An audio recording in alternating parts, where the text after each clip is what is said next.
At this time, we'll have our poetry session, and I'll call up our peace poet who will come to you and wow you. And so I'll call on Franz Jerome, who is a poet, an essayist, and an educator, and he's going to come up at this time. Oh, there you go. Yeah, I got it. Hey. Good afternoon, y'all. What's up? So it always feels good to have someone read your bio, no matter how short it is. You feel like important. Honored to be here. Came down from the Bronx. I've also always appreciated the work of Arthur Ashe as a person. The barrier's broken. Really impactful quotes that I've used in classes with young people all the time. Honored to be here with y'all. Glad to share space with elders this morning. It was a vibe. It was a vibe. A lot to learn. Nice to be had. I started to use poetry to make sense of the world. I spent a lot of time as an angry youth, and learning to understand the particular conditions of Blackness helped me to then kind of give context to how the world is and what things were making me angry.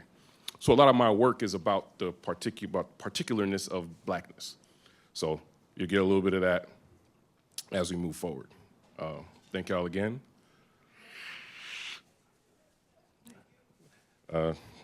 This is about me being an angry youth. Teach Black boys how to cry. Wow, I wrote this like 15 years ago. Dodging bullets, watching my back. Underrepresentation, overexposure, indignation, disrespect. They're building a new stadium, so they raising my rent. Reading newspapers about congressional decisions to deepen my debt. And the pastor stayed demanding my repentance since I was 4. He knows I got a short life expectancy. Plus, I'm always 3 strikes from a life sentence. Diabetes, blood pressure, heart attacks, strokes. My home had no backbone. Flexible spine from playing limbo with the poverty line. See, if I lose, I choke. Living in a police state, beat cops provoked equals a beatdown invoked by ancestral habits. It's like carved in their DNA. The paranoia, disillusionment, misinformation, posing as my elementary education. Economic inflation, terrible role models, wannabe gangsters, and real gangsters. Chains that hang low turned noose, turned leash, us people turned beast, then turned loose on an unsuspecting youth. Watch as I, without a father figure, try to figure fathers who tell their sons, why bother, nigga? Live that life and don't shed a single tear. And see if you don't loot a Foot Locker in a blackout. Crash out when someone looks at you the wrong way. Be that mad all day and don't do anything about it. Try it and see if you don't start a riot.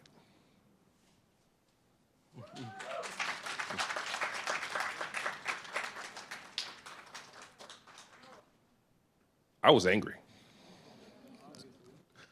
But it made, when I started to talk to my mother and my father about these things as a young person and have them contextualize, well, here are the things that are happening.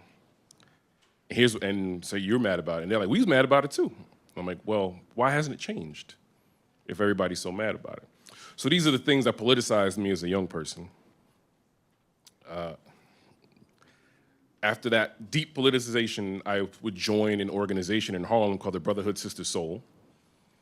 And so it's there I start to learn about Black history. I start to learn about Pan-Africanism, learn about the interconnected ways that culture brings so much of us together and how much of that is around pushing back oppression. So you read enough books, you start to get all of these images that people leave behind. I got into Baldwin, James Baldwin, at one point, and to know that, I was born in 1983. He was still walking the streets when I was born. To know that I was that close to that inspired this piece. It's about value, how we value each other, how we value ourselves. If gold is tested with fire, then the sweat on my brow is the manifest destiny of Basquiat's crown, passed down to me from Baldwin's nephew. Because we know gold has value, but it's the flame that neutralizes the flaws, that naturalizes us all. Could it be that Jesus walked across the Dead Sea and hid his thesis with Poseidon in preparation for his black churches to meet Prometheus? We reside in a house on fire, by force, under pressure, overseen and thusly measured, vetted by this element since melanin is a hex here. No wonder the clan lit a crucifix and the flames licked the night sky looking like arms outstretched here. Ellison mentioned they couldn't see us. They claim we too slick. That's a contradiction. Really, they eyes wide shut, so Kubrick. But we don't ever pass the test because we never abide by the rubric. So the fire gets it in its mind that it defines what's pure but gets none of the shine. So inclined kidnaps gold bricks and breaks them down to their basest forms and emulates their acoustics. Seemingly stripped of idiosyncrasy through a series of systems, is resistance to this useless? Do we have to change our chemistry because the flame is clueless? Or do we reclaim being golden because we know what our truth is? And we ain't got the answers. We are here, hot, and then gone, like fireworks. Sometimes never even knowing we were golden, but always knowing how fire works.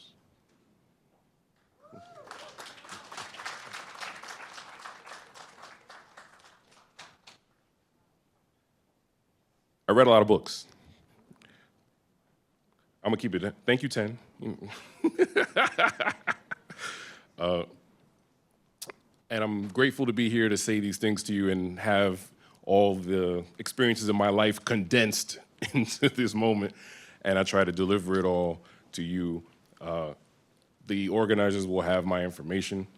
If you want to talk about the many things I'll be saying in a more, personal setting, we can actually unpack a lot of the things. So many of the things that face us become our health issues. And being here and listening, particularly to the elders talk about things they faced and how those political issues quickly become health issues. So the personal being political is super real here. So thank y'all for taking this time to listen to me be personal about my political. During quarantine, during COVID, I had a very interesting conversation with my father, and I understood the complexities of our relationship and the complexities of his relationship with his father. And I'm a giant nerd, and I was watching Avatar: The Last Airbender the entire time, so bear with me.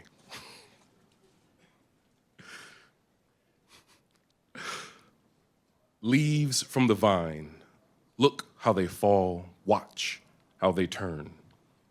Broken boys taught to die before they live, what do we learn? Relationships equate to this. Build a bridge, watch it burn. This is a curse. For a father to mourn his son goes in reverse. Chasing a legacy, trying not to be like them is how we rehearse. Pushing our sons not to be like us reinforces the hurt. Leaves from the vine fall by design into the dirt. So why even take the time to keep this alive?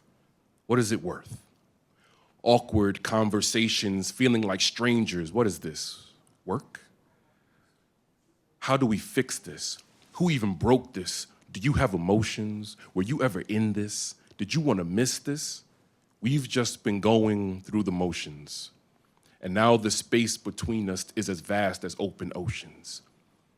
The distance invokes this notion that all this time you were hoping that I would be enlightened. All of your poking, prodding, and fighting was you being a Sifu, teaching me to redirect lightning. My fathers left me unprepared and unready to go to war, with the world trying to kill me the moment I left the door. So the brave soldier boy marching home ain't the same dude. Not after dancing with dragons, dodging death, and learning what flames do.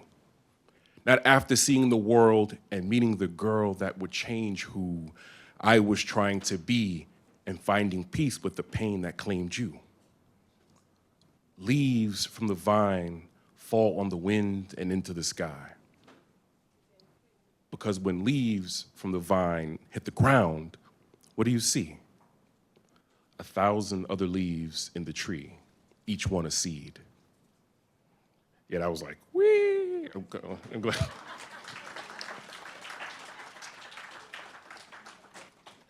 I don't, after performing for, the last 25 years, I don't think my dad has ever seen me perform.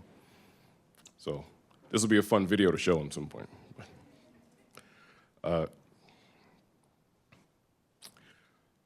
As I may or not have mentioned, I'm from the Bronx, birthplace of this thing they call hip hop.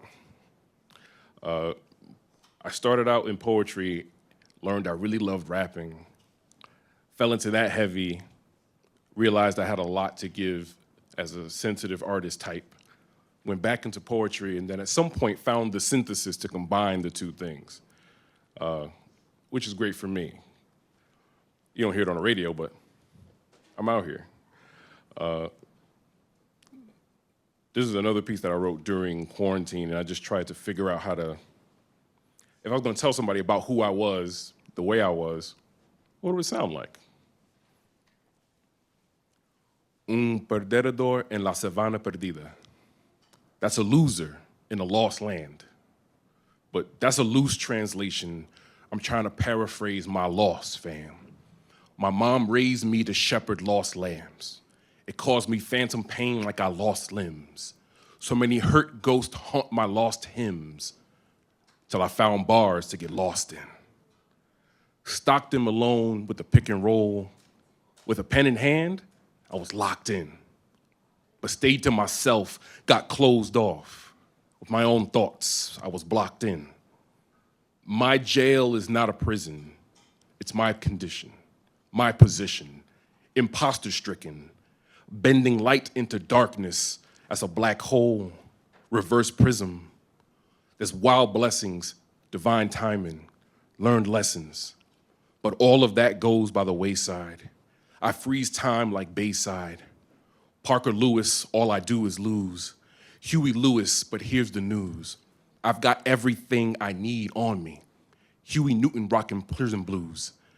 Gotta tough this out. Beat these demons off the scrimmage and run my route. Catch up to destiny. Claim my proper station. Sketch a song, catch hell on Megatron. Get back to my coronation. A crown with a tilt like Cottonmouth or Malcolm on Tipping Point. Yellow bricks skipping, hopping out. Watch them all sit and point. Look at him. Hoverboard down the road less traveled, but I didn't gravel. Got it out the gavel. Against the grain, against the odds, against the gavel.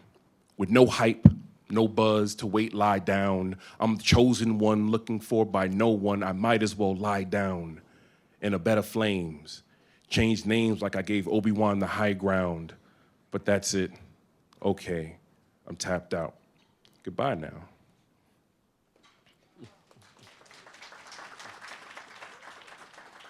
I'm at time exactly? 3 minutes? Perfect. My mother is from Byhalia, Mississippi, still the poorest state in the Union. My father is from Haiti, still the poorest place in the Western Hemisphere. A lot of rebellion, a lot of slavery. I was born in the Bronx, in the poorest congressional district in the United States. They gave me that. 3 minutes, I give you this. It still feels like this country had my mother's womb in the crosshairs. Like there's a line in the sand that says, "Black man, you can't cross here." Feel like I've been staring down the barrel. Feeling fresh as all hell with my skin as my apparel. But it's hard to see my black pride through this American apparel. A wolf in sheepskin, I keep the anger in my marrow. Family, from the crooked letter, I fly straight as an arrow. Yes, God's children hung from trees, but they eyes on the sparrow. See, black life is geometry. You gotta learn the angles. Because I've been racing for my race, but kept a step behind the Anglo. That's twice the work with no credit, trying to amplify my bankroll. But just to make rent, my back bent like an ankle. But watch me turn my strife into stripes like a Bengal. And ride around reckless like a teen in a rental. If there was blood on the leaves, then there's red on some green. And that's been dripping from my pen and flooding my instrumentals. So I don't rap anymore. I play Ouija with the souls of black folk who sacrificed life to free me. So possession takes place between the kick and the bass. Can't see connections I make. For heaven's sake, I'm Stevie, but wonder what keeps me from going under. It's the 80s baby hustle. Newspaper and a squeegee. Because all I do is make it dirty even when I think it's squeaky. And I've got poverty in my pocket. See how they see me on TV? Disrespect the way they present my residency. But then the more things change, then the more they stayed the same. So sometimes I resent Obama's presidency. But before we get our unmentionables in a tizzy, before my beautiful people line up against me, remember who your friends is, know your enemies be. I kick it to your block, rock, shock, AC/DC. I feel like KRS mixed with WEB, Du Bois with my boys, that's heavy D on the CD. But that strange fruit was painful, had us acting silly. That strange fruit still painful, that's Nina singing Billy. Got an angel on my back and wings spread across my city. Because this is all black history in action. This here is the celebration. You can hear the horns like a black college band graduation. If my head nods to a beat, that's the meditation. The audience response to me is medication, a vaccine for the whack gene, and I make the outfit look good like some black jeans. A rat fiend without fear is my designation, because I rhyme like those rebel tribes, no reservation. I slap box with the devil, no hesitation. No pulling punches, throwing combos in bunches, giving foes concussions. There's no mercy, no talking, no parlay negotiations. But this is how we act since we didn't get reparations. I'm still Chuck D on the mic, boycotting radio stations. Hip hop is my religion, I'm repping that like a nation. That's peace, love, unity, cultural innovation. Even though they made us broke, try to hang us off of ropes, we still make something out of Nathan. And how do we do that? It's easy. If there's black blood on the leaves, there's black blood in the trees. We in every breath they take. Any piece of fruit they ever ate. I know chains take time to break, but if we wait that long, it's too late. Peace, y'all.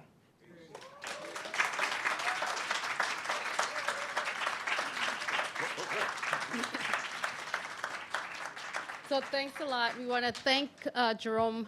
We want to thank Franz Jerome so much for what he's done. He has to actually run out. He received some great news, and while he was here, that he has just been named an adjunct professor at Hostos, and he's starting at what, 2 p.m. At 2 p.m. he has to be there. So we want to send him out with some love and cheer and all the blessings possible. Thank you. Okay, so. All the best to you. Thank you, and you just keep on doing what you're doing. I will. Thank y'all. Thank y'all so much. I'm so honored to be here and grateful. Again, if you want to get in touch with me, I clearly have to run, but the organizers have my information. Get in touch with me, please. Or we got to build coalition and develop advocacy as per the seniors, right? So let's get to work, all right? Thank y'all. Thank you, and all the best. Okay. So on the other side of the spectrum, the seniors, so we have a youth, and so we have a youth poet that is going to come up. He's a student, so he took time off today to be with us, and at this time, I'd like to introduce you to Ari Newman. And please feel free to read his bio and all the wonderful things that he's done. Good afternoon, everybody. I wrote this piece because, I don't know, I feel like mental health is something that people my age don't usually talk about, especially men. So I wanted to share this piece with you guys. Thank you again for the opportunity to present this. I watch lives turn to corpses down the corner of my block. I watch a mother cry because her own son was the target of the shot. I mean, he tried to warn her. He told her all about his life. He said ever since my daddy left, nothing else was going right. He needed money, so he rolled dice. He was funny, so he was liked. But when he got home, he cried every hour of the night.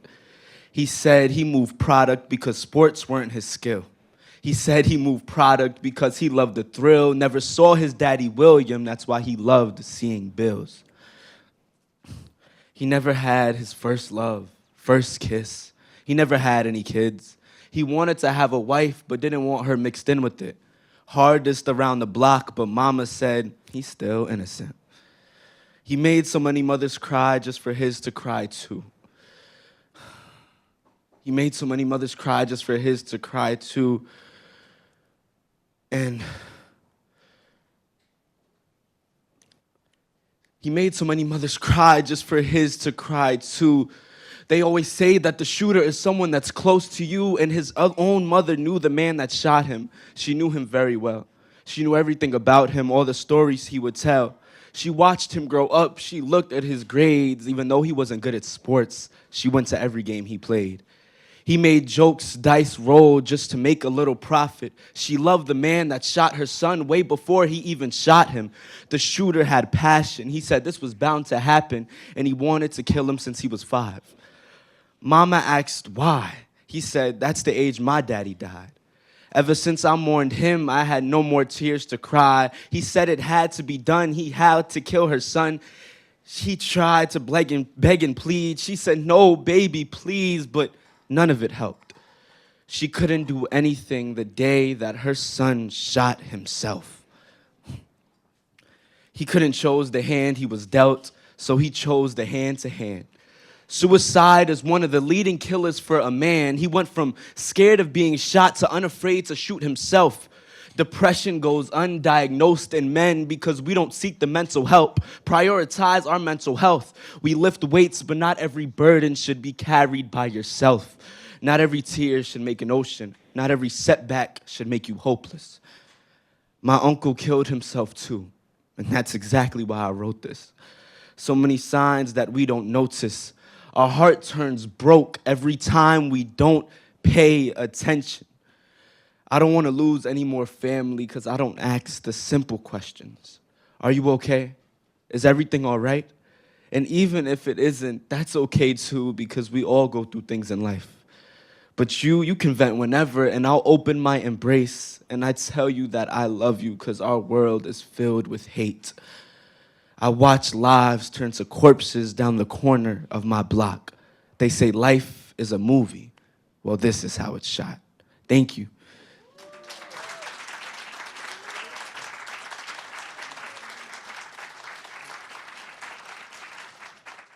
Wow.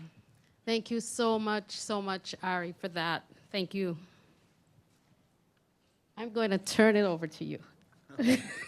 So I have Dr. Kishore Malavade, and we're going to go into a men's panel at this time. And so if you need a breath after all of our poetry, I'm going to just turn it over to Kishore.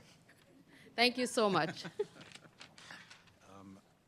Hi, everybody. I need a moment right now, but that was very powerful, and thank you.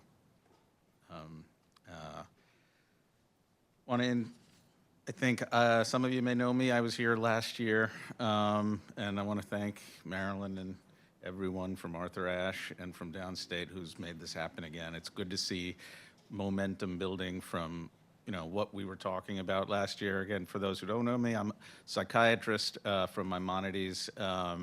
I've been working on a lot of community mental health and public mental health projects with partners like Arthur Ashe and many other community organizations in Brooklyn and mostly in Brooklyn. I've been here for about 15 years doing this kind of work. So it's an honor to be here with everyone. I think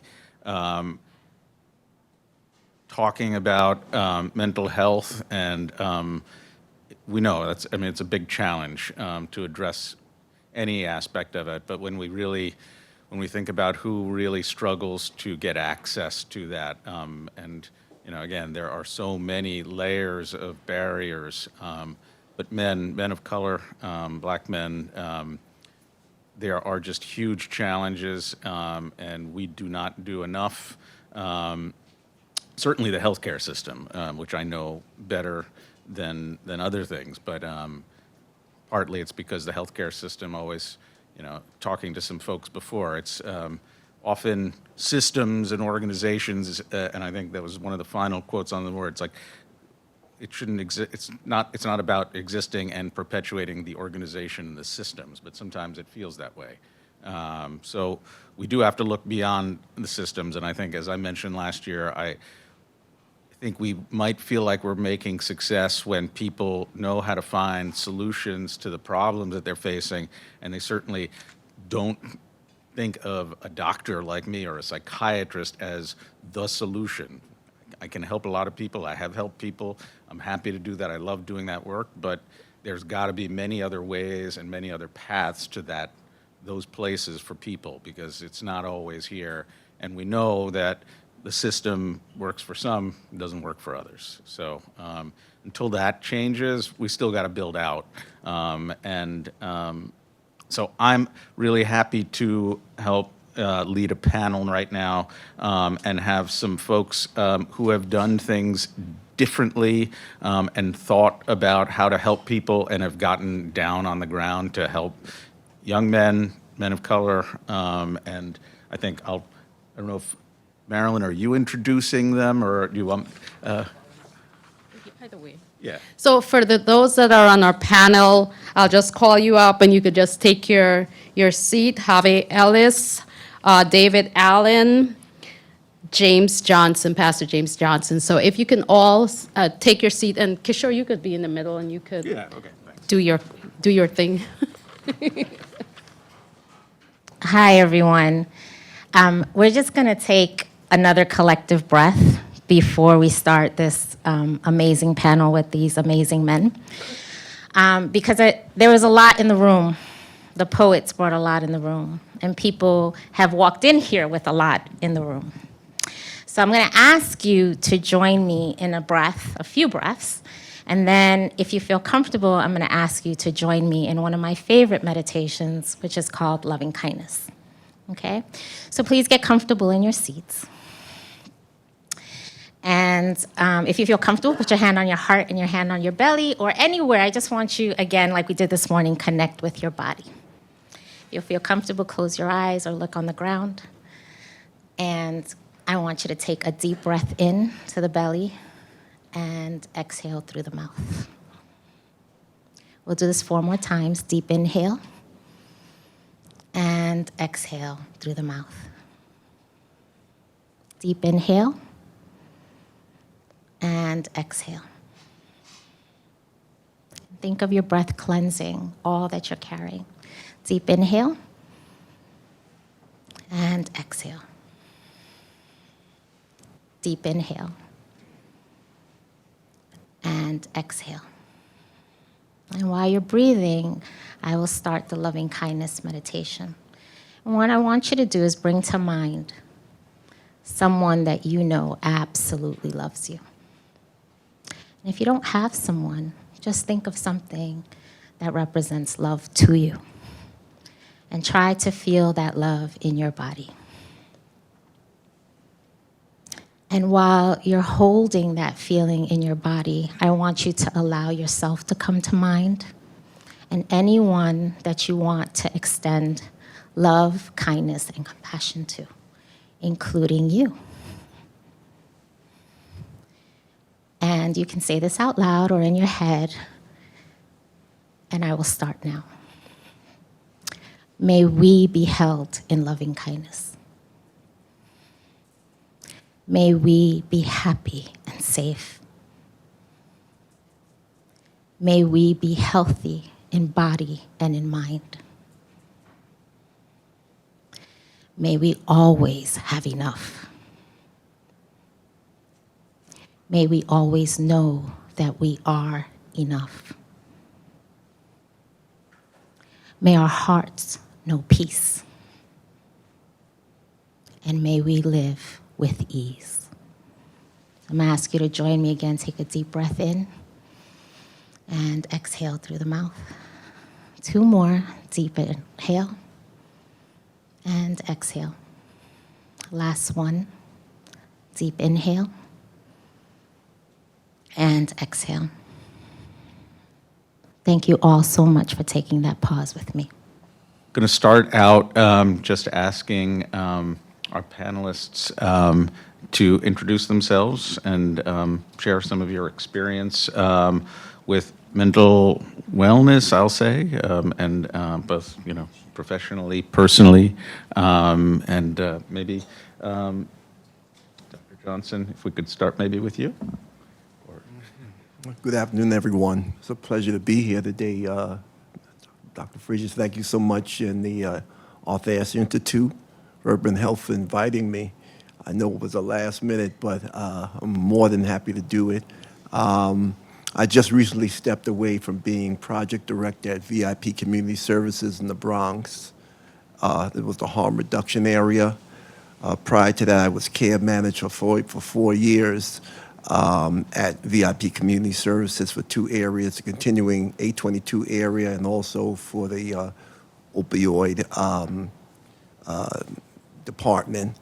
And I found the work rewarding, but it is exhausting because dealing between mental health disorders and substance use disorders takes a lot of time, takes a lot out of you. So I step back now from 2 months just to start in a consulting role to work with New York State in the area of health benefits and also in the area of consulting. So I'm happy to be here. Awesome. Good afternoon, everyone. My name is Javay Ellis.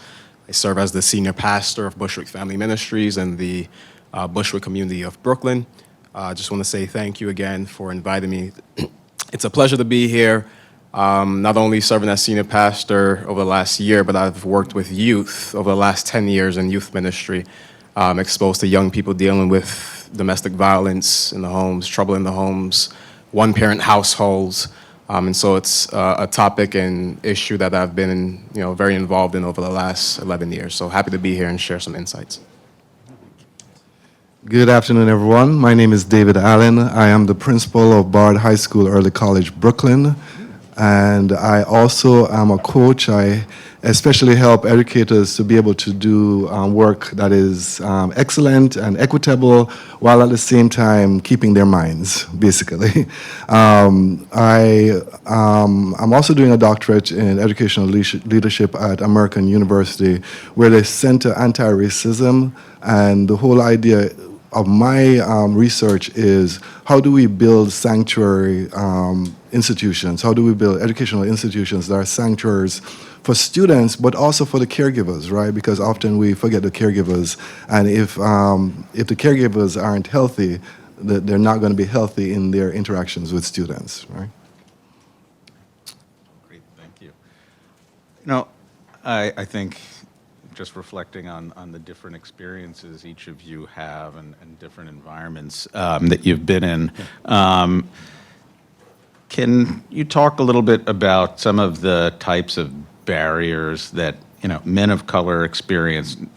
We know there are many external barriers, but there are also internal ones as well.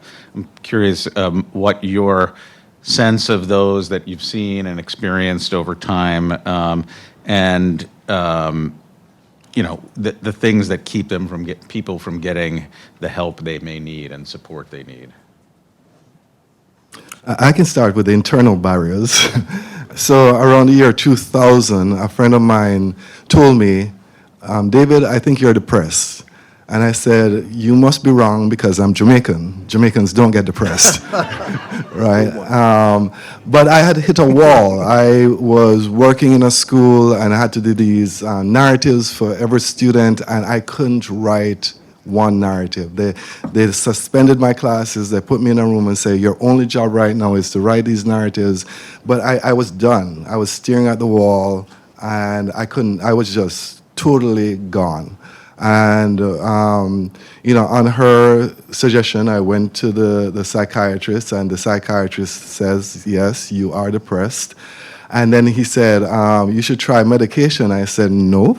What other alternatives are there, right? Because the other things Jamaicans don't do is medication when it comes to mental health, right?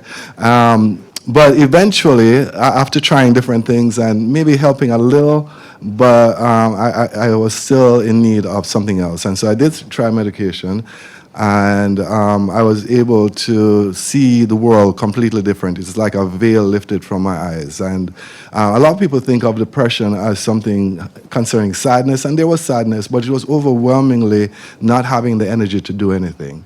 And the medication at first didn't work because they tried one thing and that didn't work. And so we had to try something else. And the second thing worked amazingly, right?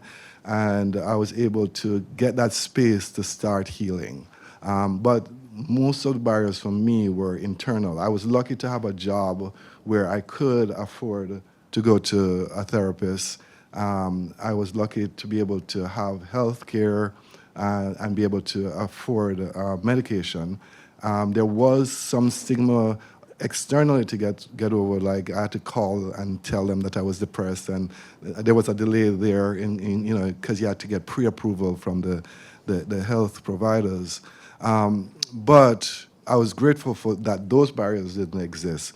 And so the biggest barriers for me were internal. Thank you for sharing that. I don't know if others want to Yeah, address there. I'll jump in here. I am Jamaican as well. I guess men in general, and I know a lot of Caribbean men, there's this stigma of men are not allowed to be vulnerable. Our men we must be macho and strong all the time. And I actually think that's the biggest sign of weakness. Every man needs someone that they can be vulnerable with. The Bible says in Galatians 6, I'm a pastor, so I have to add some scripture, but it says that we are to share one another's burdens, and therefore we fulfill the law of Christ. And so every man needs a brother that they can be vulnerable with. Care how old you are, how young you are, we need someone that we can tap into and say, hey, I'm going through something right now. On my way here, a friend called me, and he is going through a lot. He said, Gervais, what do I do? I'm asked to take on this position, and this is church. He says, I'm doing this, I'm doing that, I'm doing this one. And I said, you're doing a lot. It's okay to say no sometimes. And we have to learn to say no to good things in order for us to say yes to better things and making the best use of our times. And so the stigma of men, we need to be vulnerable, macho and strong all the time is one of the biggest lies, I believe, that's impacting men in general, and especially our black community. Externally, I think financial is another a barrier. We don't have access to funds, or some don't have access to health care. And because of that lack of knowledge of free resources, such as Arthur Ashe, and the ability to connect people to different resources and organizations throughout the city, that's keeping our people sort of back in from getting the help that they do so much need and deserve.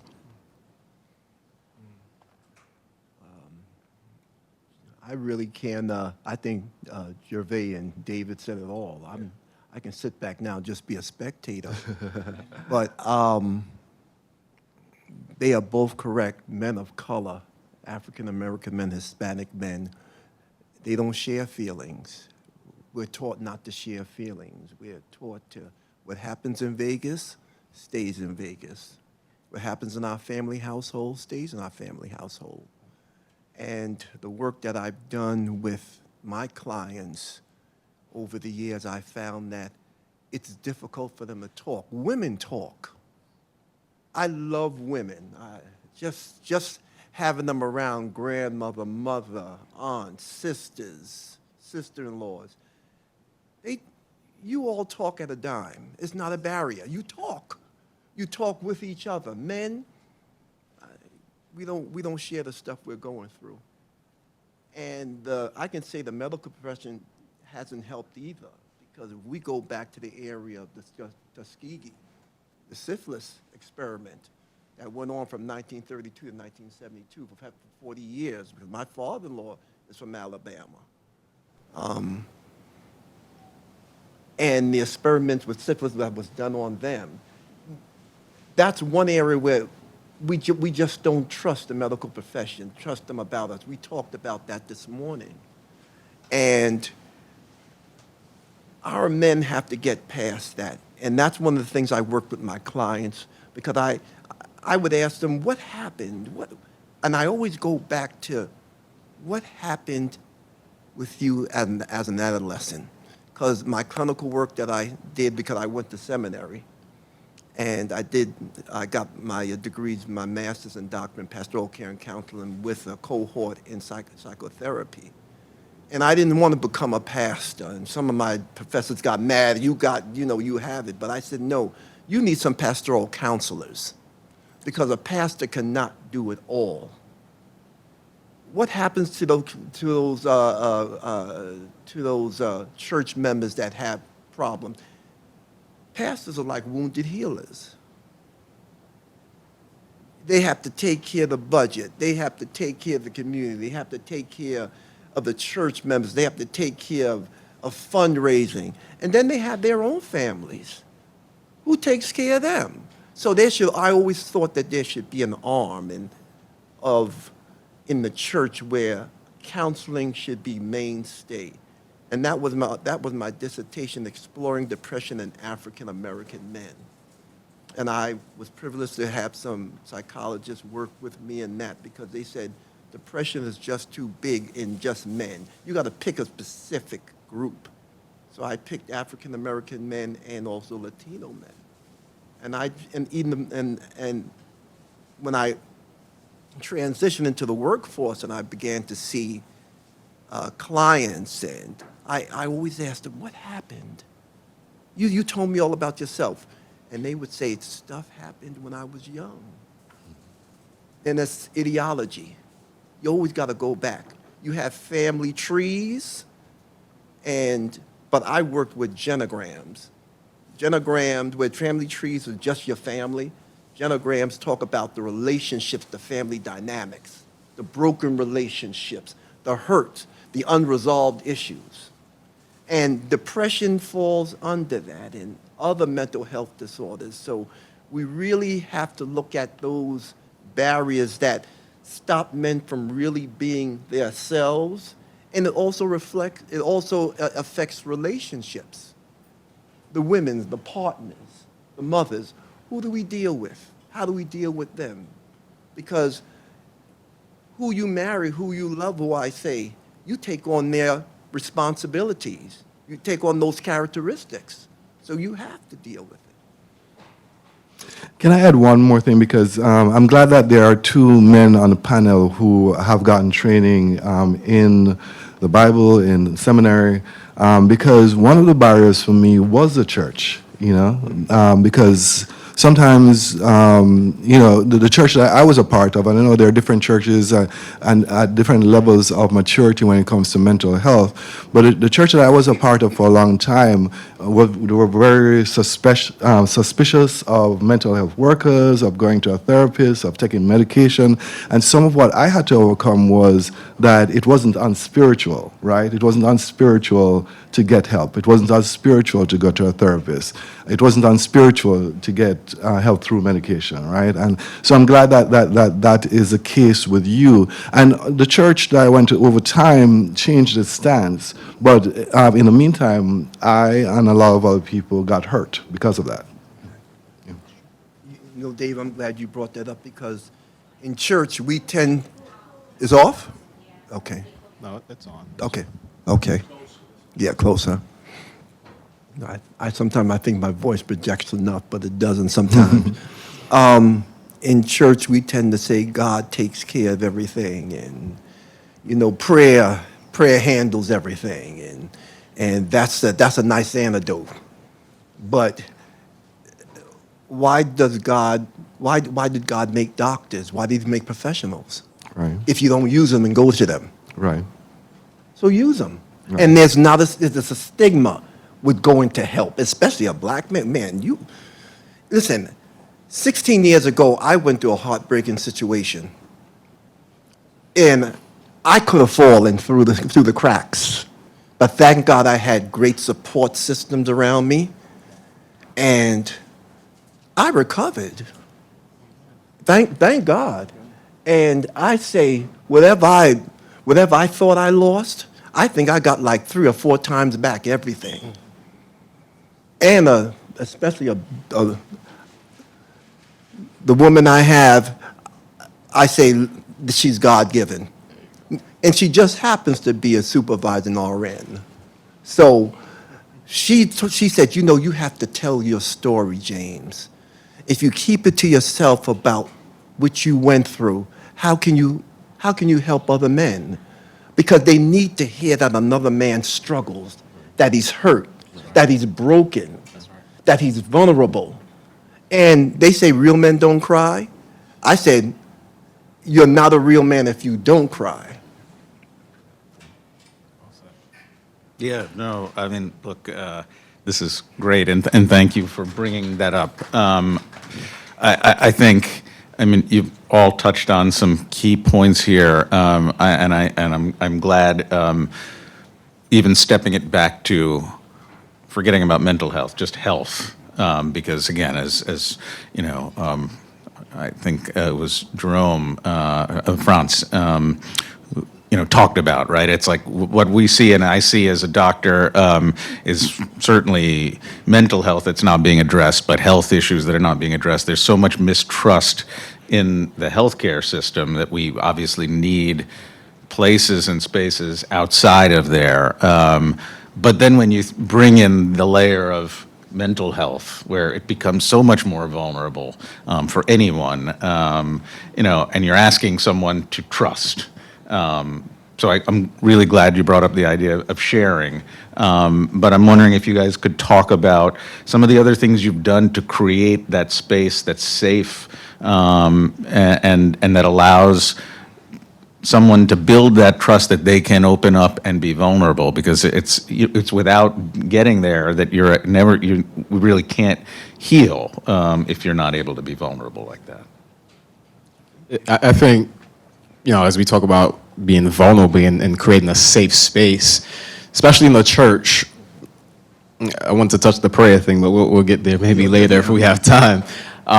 The most important thing is to establish relationship, especially as it pertains to young black men. They will not open up until there is a relationship. There's a quote from a book, I don't remember the author, but he said, correction without relationship is actually abuse. Before you can reach a young person, you have to get to know them. And so in order to create that safe space, one thing, we preach and practice in our church is having that relationship. Now, I want to read this quote because I saw it earlier. You may know them. This individual, Bessel Van Der Kolk. Mm-hmm. Okay, all right. But he said, being able to feel safe with other people is probably the single most important aspect of mental health. Safe connections are fundamental to meaningful and satisfying lives. And so with that, in creating safe space, we've broken our congregation from one big group into smaller groups. We need community, right? Often if you gather in a size group like this, the likelihood of everyone opening up may not happen. But if you get in a small group with men, 5, 6, 7 people, and someone starts sharing, right, and you model vulnerability, the likelihood of individuals opening up will happen. I've seen it happen. Last year we had a couples retreat, and it was a group of men that gathered. And as we started sharing in that small group, you saw men that wouldn't usually speak. They felt compelled. This is a safe space. I feel the trust. I feel the love. I don't feel judged by what I'm going to share. And so he started to open up and share some struggles he was having in his marriage. And that was because he felt safe in that smaller group setting. And we modeled vulnerability as the leaders. Yeah, I think another way of saying what you said with that quote is that people don't care how much you know unless they know you care, right? And it's important to establish that. I think it's important, where we can start with community or we can start with ourselves, but have a starting point. So if you start with yourself, mindfulness has helped me a lot. Being able to just have those moments where you are in touch with who you are, where you are in this moment, and that you have those techniques that will help you to stay grounded and be able to start with yourself and then connect to others and connect to the world around you. So mindfulness has been helpful. Prayer has been helpful. But then when it comes to community, so a lot of our mental health models in the West is I as an individual take on your trauma, right? And then I may get traumatized myself, and I need to go get help. Maybe that happens to you every now and again, right? But when we look at indigenous communities, when we look at our ancestral communities, we deal with trauma in community, right? We get together, we sing, we dance, and we take on each other's trauma as a community, and that way it is not any one person taking it on. So the more we have those opportunities to be in groups, to share the struggles that we have, I think is the more powerful we're going to be. I know when we spoke this morning in the breakout groups, we spoke in the area of for our senior citizens and providing a space for them. And we mentioned focus groups. We mentioned opportunities for them to express. Why not for young men? They need that space. They need that opportunity to express themselves, because men of color express themselves differently because we live in a different society. As much as we talk about diversity, as much as we talk about equality, as much as we talk about being respectful of culture, there's not that much respect. There's not that place where they can really express themselves. We need that place, that safe place. Dave and Gervais said it right. There has to be trust first. Because even when you talk to do counseling, the first thing they're going to do, they talk about, they won't open up to you until they trust you. I did clinical work in the VA hospital when I did my clinical pastoral education. And working with veterans, I always say they're trained men. They're like trained killing machines because they're taught to get the enemy. And I walked in one day and I had a chance to talk to a veteran, African-American man. And he said to me, as I got his trust, he said to me, James, if you weren't who you were, I wouldn't have anything to do with you. And that made me think. And I said, thank God for the opportunity to, whatever words that was said, at least they were words of sympathy, compassion, that he could derive something from that. And he could say, I can make contact with you. So we have to, in harm reduction, the program I was over, that's the new thing in substance use disorder. It's called meeting the client where they are. And don't worry about them taking drugs. It's just you making sure that they're in a safe space. That's what harm reduction is. It's not saying, oh, get off of drugs. How do they exist while they have their substance use disorder? And that's the new thing with the government and the federal authorities, OASIS and SAMHSA. They're looking toward more of that because sometimes they find that it just doesn't work trying to get folks off of drugs. That it's not that easy. Can I say one other thing? I mean, if we look around this room, right, and look at who is in this room, it's mostly women, right? And unfortunately, it still is a case that if men's health are going to get better, it often is a woman in their life who prompts them to do that. And I'm not going to ask you to do one more thing for men, because you've done a lot for men. I'm going to ask you to do one more thing with men, which is, I like the sandwich method, right? You want somebody to do something, you do the sandwich method. You say something nice about them, right? And then you ask them to do the difficult thing, and then you say something nice again, right? And if you could just, with one male in your life, say something nice about them, but then instead of suggesting what they do, ask them, what is one thing you can do to enhance your mental health? And again, you're doing it with them rather than for them, right? And they will choose something that's doable, because sometimes the things that we ask men to do, we want them to go from 0 to 60, right? And they're not going to do that. The Arthur Ashe motto, meet people where they are, right? So if you can invite them to do just one thing, one of my favorite questions to ask myself throughout the day is, what is the one thing I can do to make everything else easier or unnecessary, right? And if we ask the men in our lives, what's the one thing you can do to make everything else easier or unnecessary towards your mental health? And by the way, your tie looks good or something, right? I like that. I want to, in coming back to this side and some of the, you referenced getting back a little bit to prayer and some of the other spiritual aspects. I think, often the healthcare system has also used itself as a power play, right? There's professional knowledge, and sometimes that can come. It can be very powerful and necessary. I am familiar with it being used when it wasn't helpful, because people weren't, thinking clearly as professionals. But also we keep, and this is in all of our society, we keep a lot of our professional skills, experience to ourselves, right? And say we can't share those. Obviously, that's a model that can and should change. And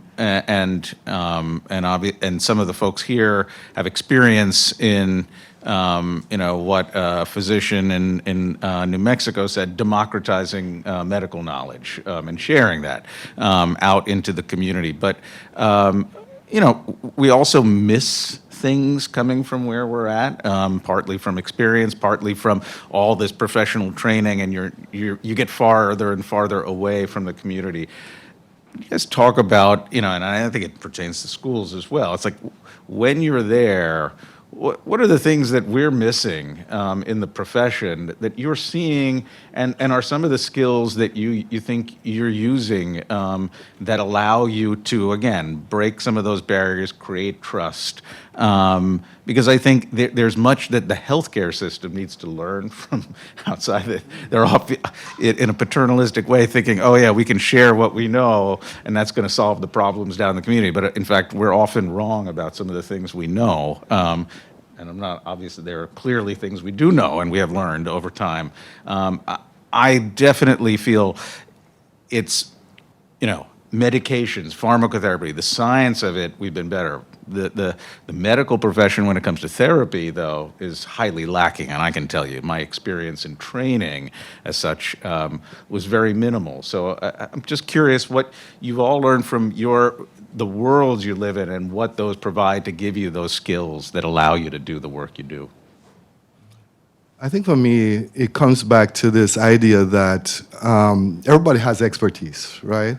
I have expertise about my body, I have expertise about my emotions, and so I'm not interested at all in going to a professional who doesn't want to hear my expertise and is only interested in telling me his expertise.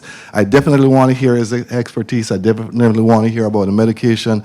I want to hear about his training, whether it's whatever that angle is it chemotherapy, is it CBT, whatever that training is, I definitely want to benefit from that. But if they're not interested in really listening to me and really listening to what I know about my body and I know about my mental health, then I'm not interested in that person. And we should know that we have choice. We can go to a therapist, and if that therapist isn't working, we can switch, right? And so what I do, this is something I practice as a principal, right? I don't want to do things for students. One of my guiding principle as an educator is never do for students what they can do for themselves. Right? And so I want to be in partnership with students and hear what's working for them, what's not working for them, hear what their needs are. And the same thing with the teachers in my school, right? What's going to make you a better teacher? Let me hear that. And so this idea of partnership with individuals, but partnership with communities. Communities have so much knowledge, and we have to respect the knowledge that communities have about themselves. Right, and we have to respect the knowledge individuals have about themselves. And if we can have that partnership of mutual respect, where communities learn to trust medical professionals, right, then we can go towards true healing.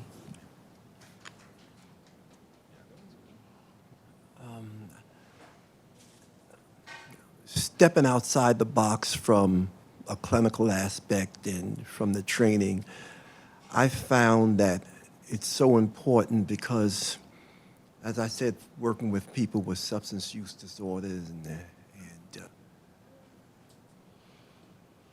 and they're trying now, they're in recovery, or they're trying, to work toward recovery. Yeah. And I always ask them, have you forgiven yourself? Yeah. Have you validated who you are as an individual? Yeah. Yeah, you made mistakes. We've all made mistakes. Some of us just haven't got caught.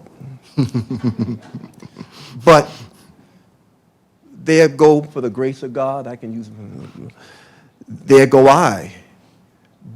But I said, you have to learn to love yourself. Because if you don't love yourself, you can't love anybody else. If you don't validate who you are as an individual, how can you tell anybody else, oh, you're doing great? So you got to learn to bring that self-esteem back up. African-American men, Latino, we have to bring that self-esteem. Men of color, we have to appreciate who we are, what we bring to the table. There's a lot on our shoulders sometimes. We're leaders, we're conquerors, we're protectors of our women, of our family, of our friends, of our mothers and aunts and grandmothers. And everybody looks to us sometimes for answers. And sometimes we don't have all the answers, but sometimes I said, I appreciate your help, but sometimes I just don't have the answer. Let me think about it a little while. But then they see that vulnerability. So with all of our men, I would say, let's celebrate ourselves. Pat yourself on the back. Say, you know what, I think I can do it. If you don't have the answer, find it from somebody else. Get a support system, some brothers right there. Yeah, I think it's both sides that we miss it, not just from the health professional side. I think the faith-based organization, the churches miss the mark as well, because often we tell people, go pray about it. And we leave them, and we forget about them. It broke my heart a few months ago, and it was a female, but African-American, lost her husband and have 2 young kids to raise. And the church told her, go pray about it, and we're praying for you. And it broke my heart that we weren't walking with her and doing more for her. So it's not just the health, care side that's missing. I think the church as well. I think to help, we need to see ourselves as partners, Right. and not enemies, right? Because as a doctor said here, God has put doctors in place for a reason, and has gifted them for a reason. So we need to come together and work together and not denounce what you say, and you can't denounce what I say and say prayer don't work, and then we can't say medicine don't work. I do believe in divine healing, but I do believe there is space where we can come together and work together for the benefit of our communities. I think that's a great point. I mean, we all miss it, right? We all can just be staring at something right in front of us and just letting them walk and suffer. I mean, again, the last poem was really powerful. Probably none of us saw the turn that it was going to take, right? Because it's right there. Yes, community organization. So we're all seeing everyone, but not seeing them at times unless we tune ourselves in. So, what are the kind of things, and I think you've alluded to some of the things, but kind of things that the people who do listen, who do care, what are the kind of things we need to cultivate in all of us ourselves? Because I truly believe this. We get to solutions when we're all going to be involved in some ways. It's not just going to be doctors and pastors and educators who are doing this. It's got to be something in all of us. What are the kind of things you think you recognized in yourselves that allowed you to kind of go down this path and start seeing things that people don't want to see? It's uncomfortable. We don't want people don't. I don't want to ask the questions because I'm not sure I know how to deal with the answers. What kind of advice would you give to people about the kind of things you've had that you've seen and recognized within yourselves, but also that are probably within so many of us and all of us that can help each and everyone here, and they can share it with people outside. Ways to listen and see and not not make things invisible. Yeah. I was thinking about some of the techniques that I use. One of them I shared earlier in the senior discussion. That is, often when we have a problem, whether it's a mental health problem or some other problem in our lives, we think, how? How am I going to solve this problem? And if we could just really develop the habit instead of asking who, right? Who, not how. That is, I have a problem. Who's going to help me solve this problem? And sometimes the answer is you're going to be that person because nobody else is around. But often the answer is relatives, friends, people in your community, a professional, right? And if you keep asking that who question, we wrestle so much with things on our own when if we just pull one other thought partner in, if we pull one other person in, we talk about body doubles. Just somebody sitting there doing it with you sometimes. As somebody who struggled with depression, it made a huge difference if somebody was just there with me doing some of the simplest tasks, right? So who is it going to be? Who's going to be your advocate? Who's going to be that person who is going to just check in with you and say how things going? Who's going to be the person who's like, okay, I'm going to sit down and make sure you make those calls, even though it seems like it's an easy thing to do, but it's hard for you. So I'm just going to sit with you as you make these calls. And so that idea of who, not how, and then just breaking things down to really simple, small steps, right? You want to get better. What's the one thing, just one thing you're going to do that's going to make everything easier or unnecessary? And the smaller the step is, the better. Either one of you have...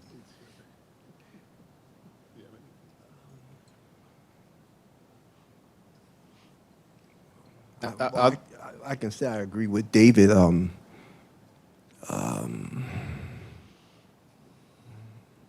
Finding someone that supports you, not being afraid to speak out, showing your vulnerability, showing that you know, that you don't, sometimes it's all right to say you don't have it all together.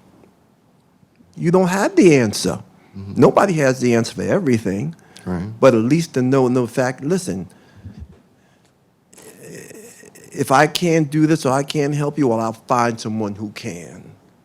Take some of that weight off of your own shoulders and show that, listen, I can help you in one way. I can be a support system. I can be a resource for you. And that's how I've always been in my life. Listen, I just always tried to be a resource, put people together with circumstance, with situations, with organizations, for jobs or a good doctor. Listen, this is what helped me, and this will help you.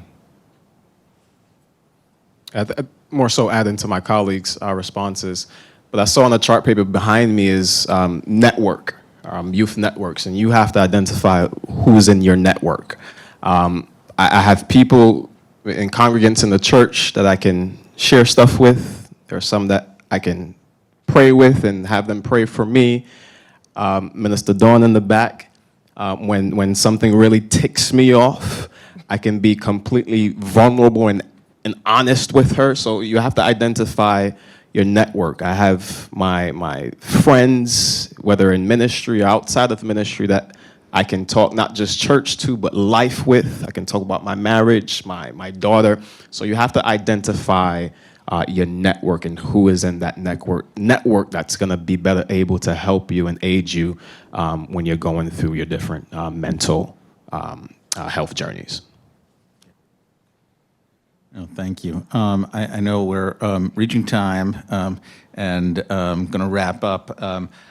I want to really thank each of you for taking the time to come and talk, share. I think we really, and I hear this, and people have been talking throughout the day, network is important. There has to be, you know, when we think about all those internal and external barriers that men of color face, it's got to be wherever they're walking, wherever they're stepping, there's some opportunity there for people to be able to see something, hear something.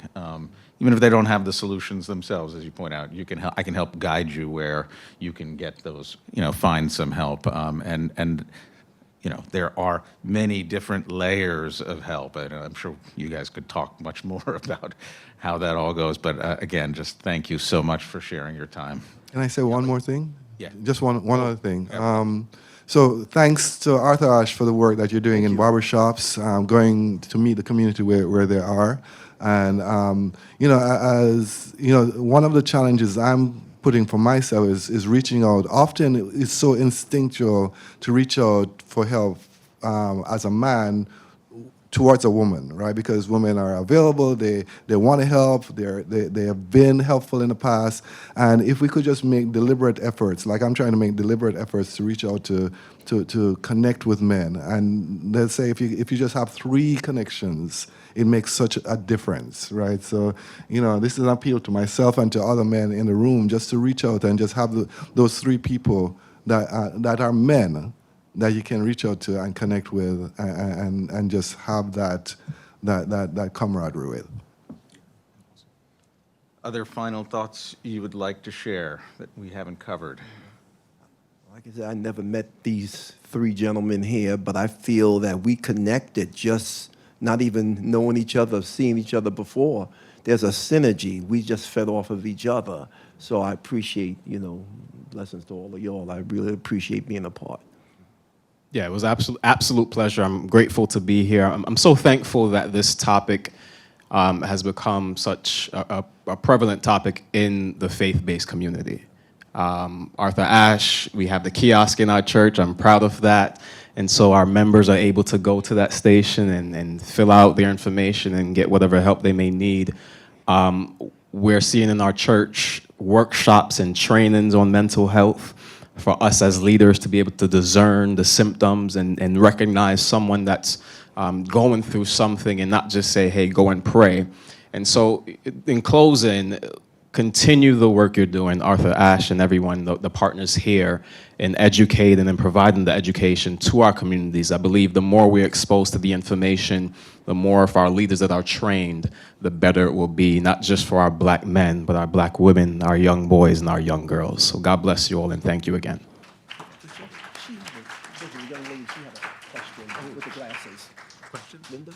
Yeah, oh, yeah, yeah. I'm sorry. We're not leaving yet.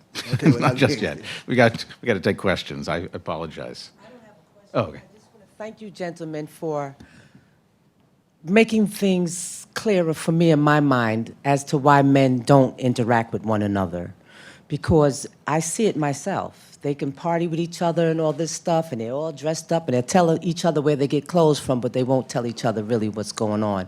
And I just want to thank you, gentlemen, because I wasn't going to come. I found out about it yesterday. But I'm so glad I'm here, because I have several men in my life. I have no daughters. I have 2 sons. I have a guy, whatever.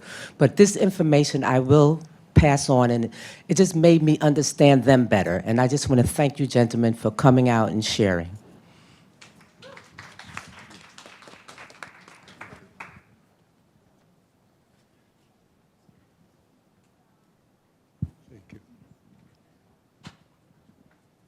I'm going to stand up because I want to be bold in what I'm going to say. I think I appreciate the invitation I had to come here a second time. It might have been the 3rd consecutive time I've been affiliated with this symposium.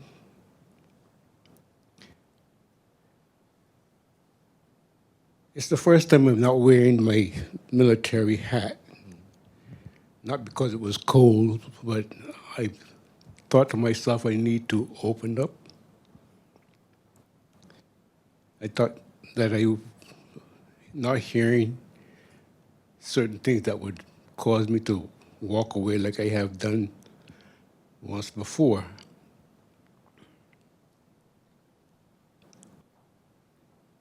When Jim spoke about the military and the veterans, it resonated with things that I'm dealing with. I am a veteran. I've been in combat for 1 year exactly. I'm a Vietnam veteran. I've experienced quite a bit. I would always say to certain fellows, you cannot be in the same foxhole as I, for reasons like, you don't know what you're talking about. And my pushback, as of today even, is vulnerability. I will not tell you about me when I believe the training that I have had make me feel I can advocate for myself. We were talking with the seniors, and we say, who is your who?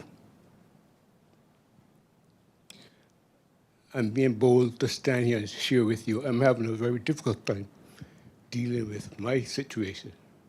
Even as I walk away just now, I was going to leave. My sister's here, and some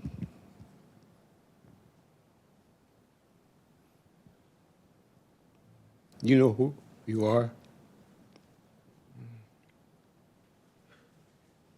Real quickly, I am from Barbados. It's important I say that. Culturally, it makes a difference for me to say that I am the first Barbadian to be in Vietnam. And as a result of that, they had me,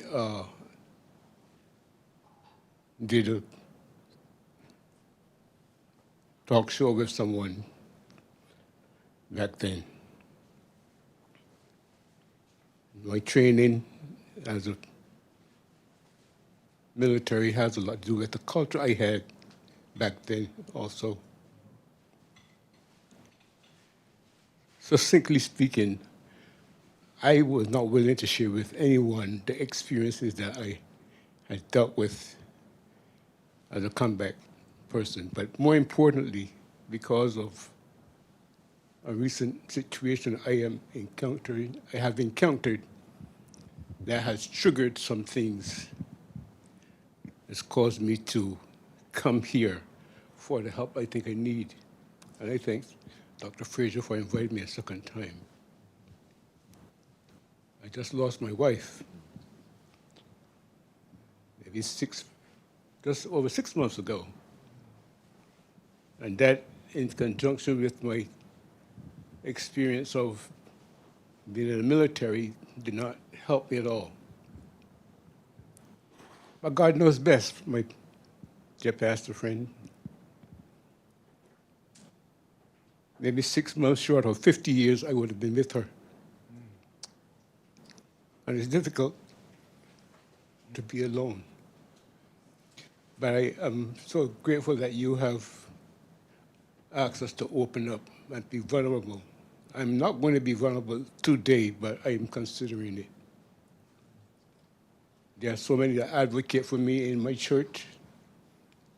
My father was a pastor, her father was a pastor, all my siblings are children of God. I know the way. But as you have said, it's drilled into me. I would have missed this and be late because I was busy trying to make my bed up. We would say our bunk. It's drilled in me. And everything I do goes back to my training, my discipline. After 1 year in South Vietnam, I received an honorary award for my service there. And I believe that my pushback is that I can handle this. I don't need you guys. I don't need anyone, but it's not true. And I thank you, Dr. Frazier, for asking me to come and to even share this now with you. It makes me feel like I needed to do this. I've been encouraged to do therapy. My only son, he's in therapy now too. And I thank you for your help. I do appreciate it. Thank you very much.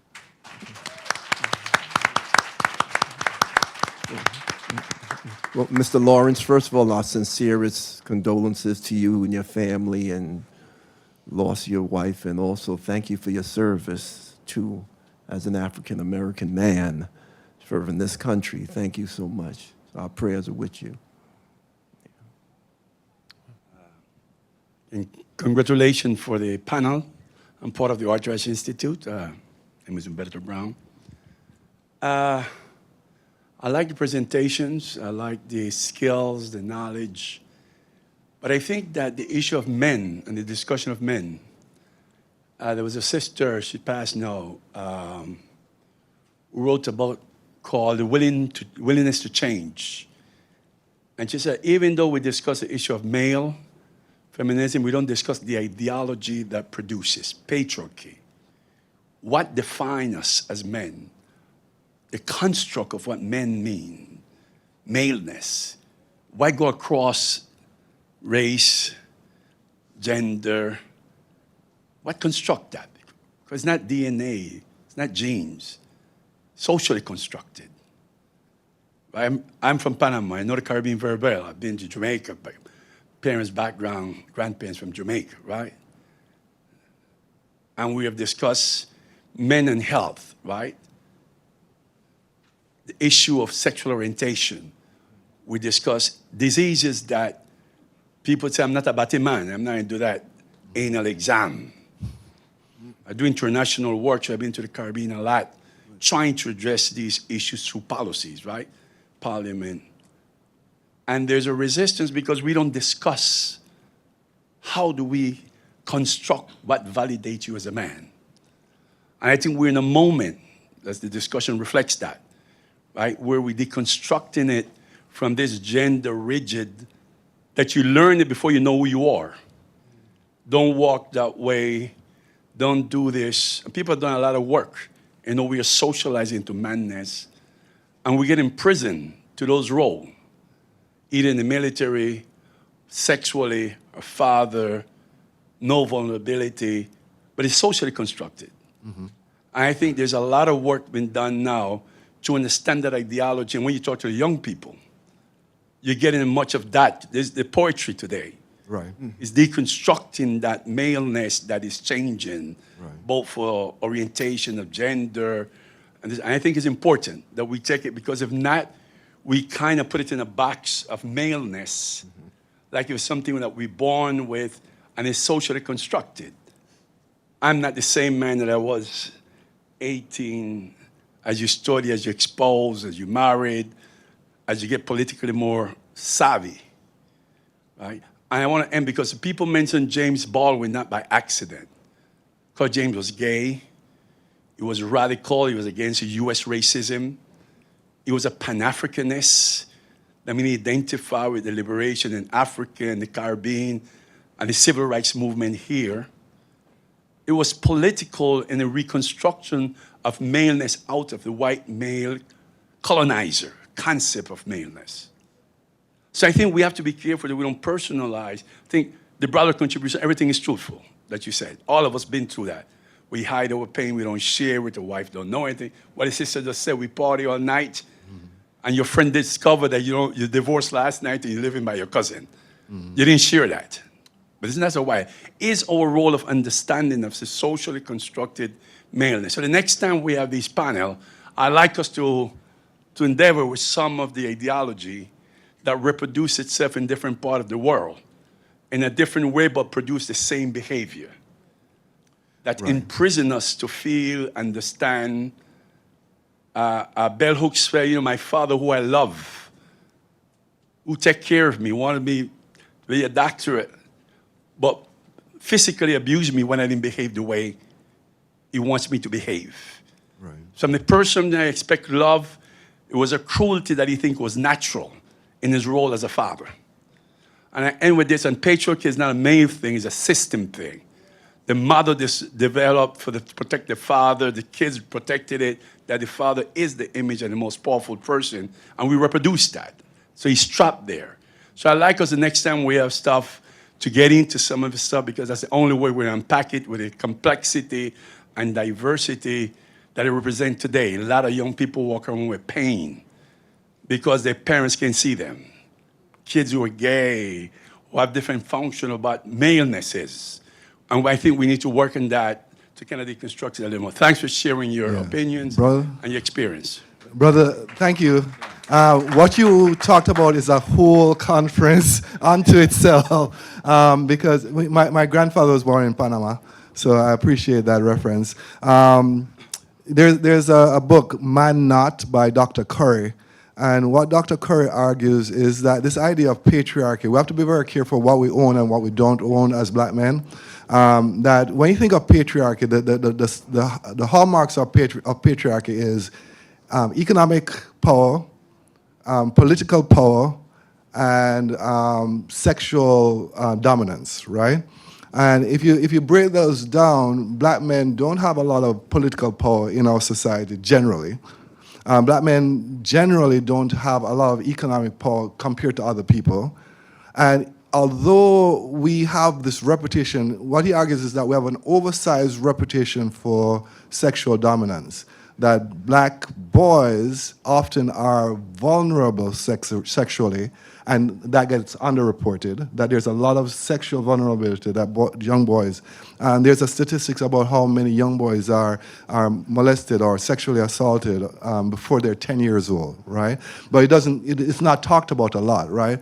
And so a lot of what we receive as our idea of what it is to be male is fabricated by other people, right? And so we have to be careful what we accept about that, what messages we accept. And as an educator, I know that this is something I'm very wary of, because we have this idea that black boys come to school, for example, and it's the school's job to make sure that they get right and they become great citizens.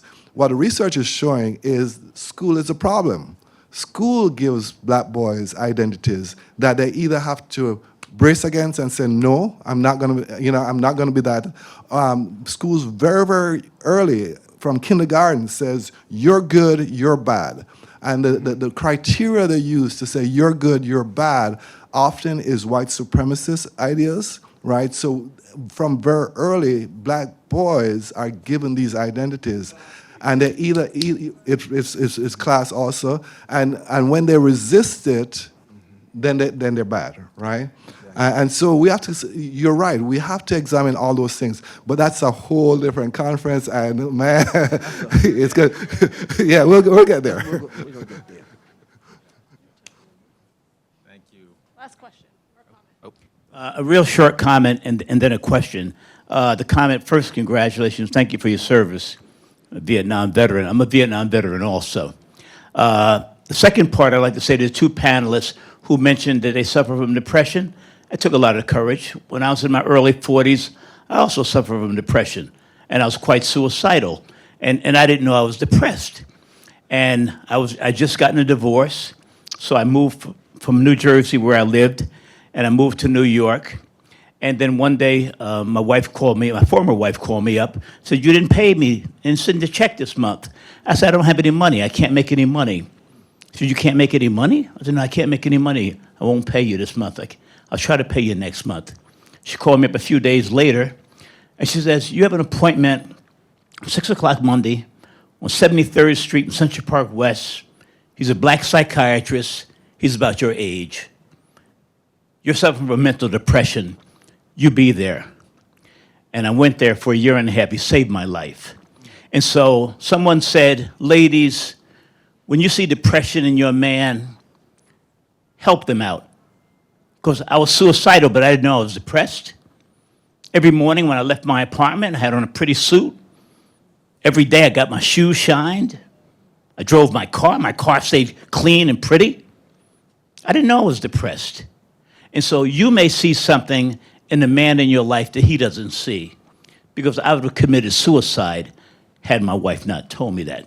So that's my comment. My question is, with young men, and I say it, young men, black men get the most attention about it as a result of this presidential election, but I think it's young black men, young white men, young Spanish men. Men all seem to feel, young men, under 30 or 35 or 40, that the world owes them something. Not just black men, all men. Like what you talked about, male privilege. You know, you gotta respect me, I'm a man. Why I gotta respect you because you're a man? Does a woman have a right to say you gotta respect me because I'm a woman? My minister, I have a vacation house in Florida. I was just down there to put up my Christmas tree lights. I live in Teaneck, but I was down in Florida to put up my Christmas tree lights. My minister said to me down there, "George, you know, I've been asking you for this money for over 2 years. Why don't you give the church $50,000? I said, "Reverend, I don't owe the church $50,000. What makes you think I owe you money?" And I think this is what Donald Trump tapped into with young men, why they voted for him. Because women are doing very, very well in life. And young black men, Spanish men, and white men are not doing so well. But it's the women that go to college. I visit black colleges as a hobby. If you go to a black college, I ask all of the ladies, "Where are you from?" "Detroit, New York, Chicago." I ask the black guys, "Where are you from?" "Ghana, Senegal, Panama." There's not a black boy in college from New York City. They're all upstate. And so what do we do about this entitlement the young people feel that we owe them something? Like, I'm supposed to hand you some kind of wealth. Nobody handed me wealth. They handed me opportunity. I work like a dog. I work 80 hours a day, 80 hours a week now. I'm almost 80 years old. So what do we do about this feeling that young men, black men, white men, Spanish men, have this feeling of entitlement, but they're not willing to do the work so that they can take advantage of all the benefits that we have here in America that nobody else has? We live a better life than any people have ever lived in the history of the world, and yet so many young men are still upset. What do we do about that? Thank you. So I'll answer since I work with young men. So I think, like with any population that you work with, we have to listen to people. So we have to listen to young men and hear what they're saying. And if you listen to them, what you hear a lot of is confusion, right? So we're living in an age where we are questioning rightfully what it is to be male, what it is to be female, what it is to be non-binary. And there are a lot of questions and not a lot of answers right now. And sometimes when there is confusion, it's an opportunity, right? It's an opportunity to learn and grow and to redefine things. And really, it's an opportunity for young men to understand what's at stake and be partners in defining what it is to be male.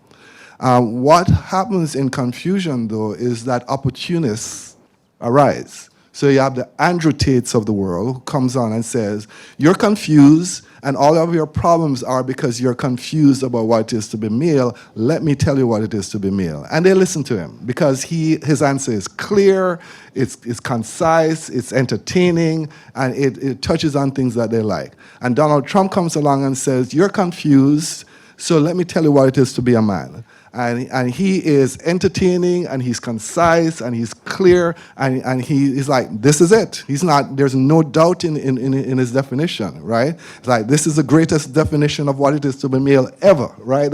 That's how he talks, with that kind of certainty. And when people come along with certainty, in an age of confusion, people gravitate towards them. And so we have to listen to the confusion that the young men are having and help them to say, listen, you can go to these pundits and just take wholesale what they say it is to be male, or we can give you some tools to help you figure out what that means and what it means and what it doesn't mean.